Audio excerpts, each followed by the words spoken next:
आप सभी को प्रेज द लॉर्ड। जय मसीह की। परमेश्वर का धन्यवाद हो कि फिर से एक बार परमेश्वर इस कैमरा के सामने आकर आपसे कुछ बात करने के लिए मौका दिया। इसके लिए सारा आदर महिमा गौरव सम्मान यीशु मसीह को मिले। परमेश्वर हमें बहुत सुरक्षित रखा और आपको भी अच्छा रखा, इसके लिए मैं परमेश्वर का धन्यवाद करता हूँ। यहाँ पे ठंडा बहुत ज़्यादा है, तो इसके लिए देखिए मैं जैकेट पहना हूँ और मैं फुल प्रोटेक्शन में हूँ। और जैसे कि मैं टोपी नहीं पहना क्योंकि मैं घर के अंदर हूँ, और मैं आपसे हाथ जोड़कर यही विनती करूंगा कि आप जैकेट पहनिए, स्वेटर पहनिए या शॉल ओढ़िए और अपना कान में कुछ पहनिए, और आप अपने ध्यान रखिए, अपने परिवार का ध्यान रखिए और अपना शरीर का ध्यान रखते हुए परमेश्वर का महिमा कीजिए। और जैसे कि आप सब जानते हो कि क्रिसमस का सीजन आ चुका है, और जैसे कि ये पूरे दिसंबर महीना क्रिसमस का सीजन है, तो हर एक मसीह का घर में कामकाज रहता है। घर पेंटिंग होता है, लाइट लगता है, केक बनता है, कपड़ा खरीदता है, बहुत सारा चीज़ होता है तरह तरह का। लेकिन इसके साथ साथ दिसंबर महीना एक अच्छा मौका है हमारे पास कि हम यीशु मसीह के सुसमाचार को हम लोगों को बता सके। और जैसे कि हर एक कोई बोलता है कि बड़ा दिन बोलता है, तो बहुत जन जानता नहीं है कि क्रिसमस क्या है। बहुत लोग सोचता है कि क्रिसमस मतलब गर्लफ्रेंड बॉयफ्रेंड पार्क में घूमने जाना। बहुत लोग सोचता है कि क्रिसमस मतलब बड़ा दिन मतलब चिकन बनाना, बिरयानी बनाना, माइक लगा के डांस करना। और बहुत लोग तरह तरह का लोग सोचता है। लेकिन बाइबल में क्रिसमस को ऐसा नहीं बताया है। क्रिसमस को ऐसा बताया है कि जब स्वर्गदूत गडरिया को जब गडोरियों के पास जब आया था, तब ऐसा बोलता है कि दाऊद का नगर में तुम सबके लिए एक उद्धारकर्ता जन्मा है।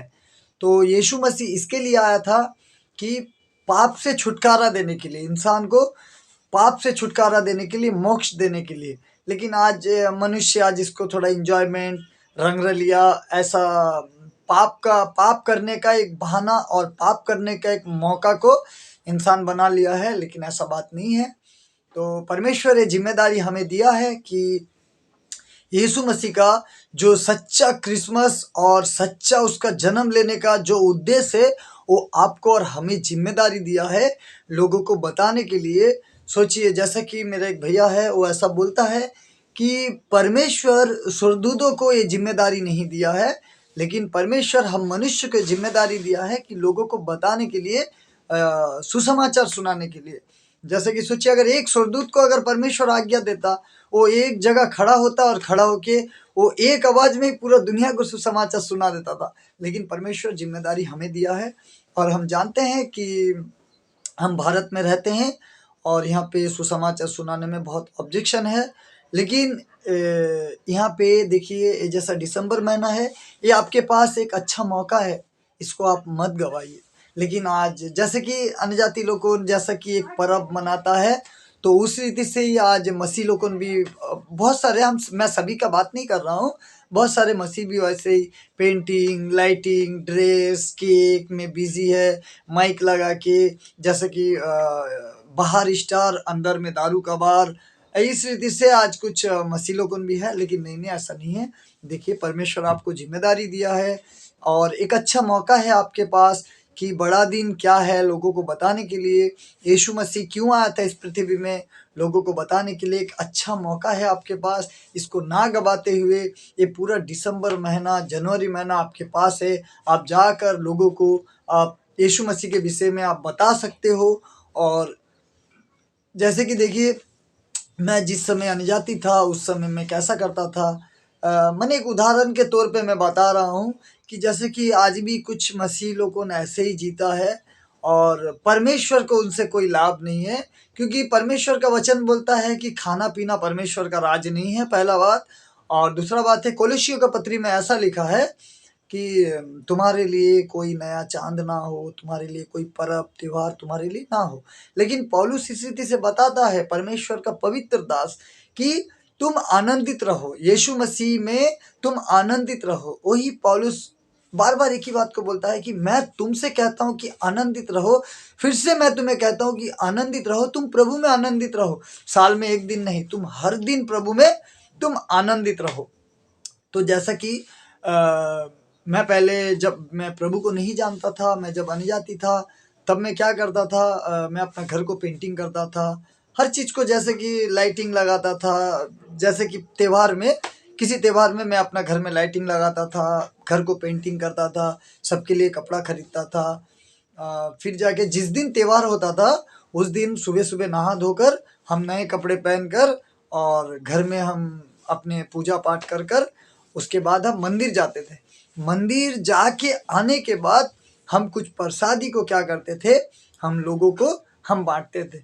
तो आज भी मैं बांटने के बाद फिर मैं क्या करता था, माइक लगता था, उसमें बढ़िया दारू पी के डांस करना, बढ़िया मन एंजॉय करना।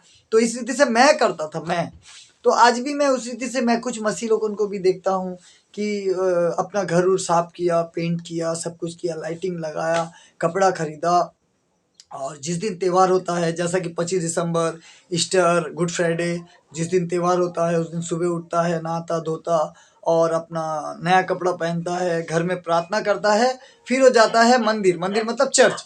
फिर वो चर्च से आता है, जैसा अनजाति लोग प्रसादी बांटता, तो उस रीति से अभी हमारा मसीह लोग क्या करता, वो केक को लोगों में बांट कर और फिर शाम को अपना कुछ गाना लगा के डांस इंजॉय इंजॉय करता। लेकिन नहीं, देखिए, जो मसीह को नहीं जानता है वो इस रीति से करता है तो बात की बात है। लेकिन हम मसीह को जानते हुए हम इस रीति से, आप खुश रहिए, आप डेली खुश रहिए। परमेश्वर आपसे यही आशा करता है, आप डेली खुश रहिए, आप आनंदित रहिए। लेकिन जिस रीति से हम पहले चलते थे उस रीति से हम जैसा ना चले, हम मौका को, हम समय को बहुमूल्य समझे, हम समय को बहुमूल्य समझे, क्योंकि हम यहाँ पे हर समय हम यहाँ पे सुसमाचार हम प्रचार नहीं कर सकते हैं। तो एक अच्छा मौका है, इसको हम केक में, माइक में, लाइट में और पेंटिंग में और कपड़े में हम इसमें समय को बर्बाद ना करते हुए हम कुछ, क्योंकि हमारा परमेश्वर आत्मिक परमेश्वर है, आत्मिक परमेश्वर। तो हमारा परमेश्वर आत्मा से प्रेम करता है, तो आत्मा के लिए हमें कुछ परिश्रम करना है। और यीशु मसीह भी ये पृथ्वी में इसके लिए ही आया था कि किसी को कपड़ा दिलाने के लिए, किसी को केक खिलाने के लिए, किसी को लाइट लगाने के लिए, इसके लिए यीशु मसीह नहीं आया था। परमेश्वर का वचन में ऐसा लिखा है कि परमेश्वर जगत से इतना प्रेम किया कि अपना एकलौता पुत्र को दे दिया, जो कोई विश्वास किया वह नाश नहीं हुआ, अनंत जीवन पाया। क्या पाया? अनंत जीवन। तो इस पृथ्वी में हमें हमें कुछ मिलेगा नहीं मिलेगा ये हमें नहीं पता, लेकिन परमेश्वर फिर भी हमें एक भरोसा दिया है कि तुम परमेश्वर का राज्य का, धार्मिकता का खोज करो और तुम्हें जो भी चीज़ का आवश्यकता है परमेश्वर जानता है, तुम्हें दे दिया जाएगा। परमेश्वर के प्रतिज्ञा है और परमेश्वर को पता है कि हमें किन किन चीज़ों का आवश्यकता है, परमेश्वर जरूर देगा। लेकिन साथ ही साथ हमारा परमेश्वर आत्मिक है, हमें यहाँ कुछ मिले या ना मिले और हमारा कुछ यहाँ रहे ना रहे ये हमें नहीं पता। लेकिन परमेश्वर यीशु मसीह हमसे प्रतिज्ञा किया है कि हमें अनंत जीवन देगा, तो वो पक्का है। तो उस अनंत जीवन के विषय में आपके पास एक अच्छा मौका है क्रिसमस के समय में। तो आप जाइए लोगों में यीशु मसीह का विषय में, यीशु मसीह क्यों इस धरती में आया था, आप कितने लोग को सुसमाचार सुना रहे हो, और यीशु मसीह का जन्मदिन के विषय में आप कितने लोगों को सुना रहे हो। आप प्रार्थना कीजिए, परमेश्वर आपको बताएगा कि क्या बताना है क्या नहीं। क्योंकि यीशु मसीह ऐसा बोलता है, तुम जब बोलोगे तो चुप मत होना, क्योंकि पिता का आत्मा तुम में से बोलेगा। वो कोई मनुष्य नहीं है जो झूठ बोलेगा, वो सच है बोलता है। क्योंकि परमेश्वर का वचन ऐसा बोलता है कि आकाश टल जाएगा, पृथ्वी टल जाएगा, लेकिन उसका मुंह से निकला हुआ वचन कभी भी नहीं टलेगा। हमें क्या करना है? भरोसा करना है, हमें विश्वास करना है। आप विश्वास कीजिए और मैं आशा करता हूँ कि ये क्रिसमस में आप लोगों को और खुद को आनंदित करने वाले नहीं, आप साथ ही साथ परमेश्वर को भी आप सचमुच आप आनंदित करने वाले एक यीशु मसीह के विश्वासी और यीशु मसीह के अच्छे दास और यीशु मसीह के एक अच्छे भक्त और यीशु मसीह के संतान बनोगे। इसके लिए मैं आपको धन्यवाद करता हूँ। और ये बात किसी को ठेस पहुंचाने के लिए नहीं, परमेश्वर का राज्य को आगे बढ़ाना है। देखिए, परमेश्वर के एक वचन में लिखा है कि पहले एक कपटी तुम पहले अपने आँख से तिनके को निकालो, फिर तुम अपने भाई को बोलना। देखिए, हम ये काम को करते हैं और हम करेंगे, और हम पूरी रीति से हम क्रिसमस में हम एंजॉय करेंगे, लोगों को सुसमाचार सुना के, हम कहीं डांस करके या कोई पार्क में पिकनिक करके या फिर घर में मेहमान लोगों को बुला के हम नहीं करेंगे। हम जरूर परमेश्वर का सुसमाचार को हम लोगों को बताकर, जिस रीति से स्वर्गदूत लोग उन गडरियों को बताया था, हम जाएंगे लोगों को बोलकर हम परमेश्वर के महिमा करेंगे और सच्चा क्रिसमस हम ऐसा मनाएंगे।